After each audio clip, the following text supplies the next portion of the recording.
Kemudian adik-adik sekalian, jadi bagaimana sebenarnya ya sistem pertahanan tubuh kita. Jadi ini sebelum masuk ke inti bagaimana vaksin dikembangkan, saya jelaskan dulu sedikit supaya kita bisa paham nanti.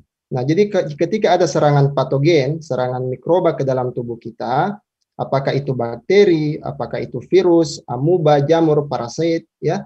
Nah, itu sudah Tuhan sudah menyiapkan 3 lapis, ya, tiga benteng di dalam pertahanan tubuh kita. Ya, benteng terluar itu adalah ini fisik, kimia, dan flora normal, ya. Nah, apa itu yang fisik? Contohnya di dalam rongga hidung kita ada rambut-rambut, ada bulu-bulu hidung kita, ya. Kemudian di beberapa saluran ada sel-sel epitel bersilia, ya. Kemudian kalau yang kimia itu seperti air liur, air mata, ya. Kemudian asam lambung. Nah, itu semua sistem pertahanan. Kemudian flora normal, bakteri atau yang normal yang berada di tubuh kita. Misalnya di kulit ada Staphylococcus, Streptococcus, di tenggorokan ada Streptococcus, ya. Nah, itu semua adalah flora normal. Di saluran cerna ada E. coli, ya. Nah, itu adalah benteng terluar untuk menghadapi serangan patogen. Nah, ketika ini tidak mampu escape terhadap pertahanan ini, maka masuklah dia ke sistem pertahanan benteng yang di tengah, ya. Kemudian disitulah muncul respon-respon sel-sel inflamasi yang dipicu oleh sel-sel proinflamasi, ya, sel mast, sel polimorfonuklear, sel natural killer, dan komplement, ya. Kemudian memicu juga terbentuknya dendritic cells atau yang biasa kita sebut antigen presenting cells, yang dia akan mempresentasikan bagian daripada mikroba ini, antigen ini, ke sel T helper, ya. Kemudian ke sel sitotoksik yang selanjutnya, ya, kalau dia tidak bisa atasi di sini. Nah, kemudian ada makrofag. Makrofag ini nanti yang makan bahasa sederhananya yang mencerna, yang makan ini mikroba, patogen yang masuk. Antibody natural yang kita sudah miliki, yang jika kita pernah terpapar sebelumnya atau kita dapatkan dari ibu kita, ya. Nah, kalau ini semua sudah bekerja, berperan, tetapi di satu sisi terbentuk sel B, kemudian dia tidak mampu menghadapi pada benteng tengah ini, maka disitulah terbentuk antibody, ya, IgM, kemudian IgG, ya. Nanti disitulah dia akan menetralisasi mikroba yang masuk.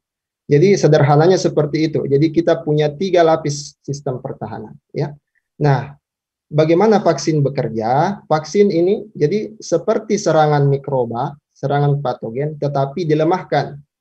Ya, misalnya virus, semua utuh virus tapi dilemahkan. Atau bagian kecil dari virus saja, misalnya mahkotanya saja. Tapi mahkotanya itu nanti yang dimasukkan adalah kode genetik yang mengkode mahkotanya sehingga nanti diekspresikan ke dalam sel. Ya, jadi begitu. Jadi vaksin itu menggantikan posisi patogen di sini. Nah, kenapa harus ada vaksin? Kenapa harus dimodifikasi? Bukan patogennya saja yang dimasukkan. Kalau patogennya, apalagi kita baru terpapar, belum pernah terpapar sebelumnya, maka patogen ini dianugerahi kemampuan untuk bisa membajak sel. Ya, contohnya virus corona, sebentar kita jelaskan. Bisa membajak, dia punya satu struktur, non-struktural protein 14. Nah, kalau dia punya itu, dia bisa membajak sel, sehingga ketika dia masuk ke sini, ya, sel itu tidak tahu bahwa ini adalah virus, ini adalah orang asing atau musuh yang masuk. Tetapi di dalam sel dia sudah pakai kemampuan sel, energi, ya, sudah makan, minum, bahasanya gitu, ya, sudah tinggal di dalam, sudah bereplikasi, membentuk virus-virus baru tanpa sel tahu. Nah, itulah kemampuan yang Tuhan berikan kepada virus corona, ya. Non-struktural protein 14, ya. Kemudian ada non-struktural protein lain, ya. Jadi bukan hanya binding protein saja, spike-nya yang setelah dia masuk dia bisa escape, dia bisa menipu, membajak sel sehingga sel tidak paham, ya, bahwa ada yang masuk. Nah, nanti begitu kelamaan sudah banyak viralnya virion barunya diproduksi, maka baru sel sadar. Maka dipiculah terbentuk ini sel-sel radang begitu banyak. Nah, itulah terjadi badai sitokain, ya. Nah, sitokain storm. Nah, tetapi kalau vaksin pelan-pelan, ya, karena ini sudah dimodifikasi, tidak ada non-struktural protein 14 itu tadi, kemudian hanya spike-nya saja yang bisa dikenali, ya, sehingga tubuh itu pelan-pelan mengenali, sehingga fungsi-fungsi ini bisa berfungsi dengan secara perlahan-lahan responnya, sehingga tidak terlalu responsif dengan adanya paparan yang baru, ya.